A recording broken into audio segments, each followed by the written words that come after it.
बोला काय सभापती महोदय, 289 आज मी दिलेला आहे. 2-3 दिवसापूर्वी या राज्याचं जनसुरक्षा विधेयक आपण पारित केलं. जनसुरक्षा विधेयक पारित करताना या जनतेच्या सुरक्षतेच्या विषयी फार मोठी मोठी भाषणं केली गेली.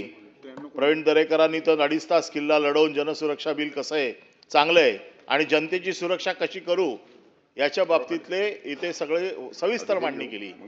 आमचं म्हणणं आहे जनतेची सुरक्षा तर ठेवा बाजूला, पहिलं मंत्र्यांची सुरक्षा करा. कारण एक व्हिडिओ ही चड्डी बनियन गँग किंवा चड्डी टॉवेल गँग चे व्हिडिओ महाराष्ट्रात फिरतायत आणि या गँगचे व्हिडिओ एखाद्या मंत्र्याच्या बेडरूम मध्ये असलेले व्हिडिओ बाहेर येत आहेत. आपण विचार करा की महाराष्ट्राच्या या मंत्रिमंडळाचा किती नाचक्की होते की बेडरूम मधले व्हिडिओ बाहेर येत आहेत. मंत्री सुरक्षित नाहीयेत.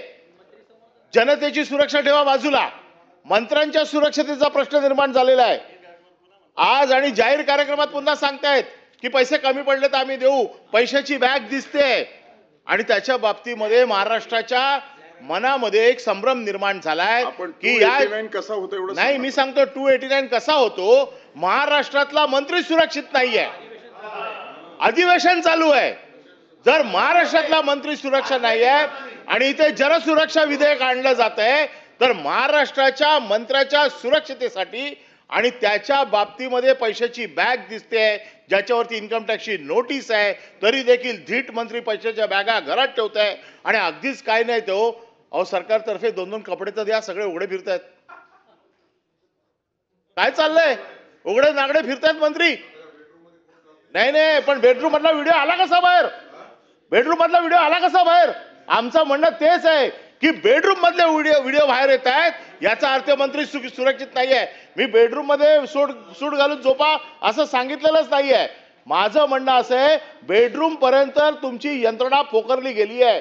डिजिटलायझेशन फ्रॉड हा जो आहे हा मंत्र्याच्या घरापर्यंत गेलेला आहे आणि त्याच्यामुळे मंत्री जर सुरक्षित नसतील तर सर्वसामान्य मानव काय सुरक्षित राहील.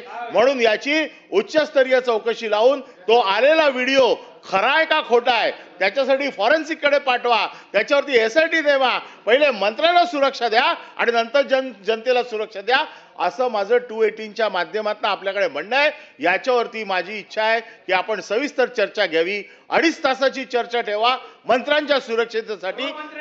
त्याचं कारण असं आहे मंत्री जर सुरक्षित नसतील तर सर्वसामान्य जनता काय सुरक्षित राहणार. आणि म्हणून मंत्र्यांच्या सुरक्षेसाठी आपण कुठल्या नियमाखाली हा विषय घेणार आहे याचं रुलिंग आपण द्यावं.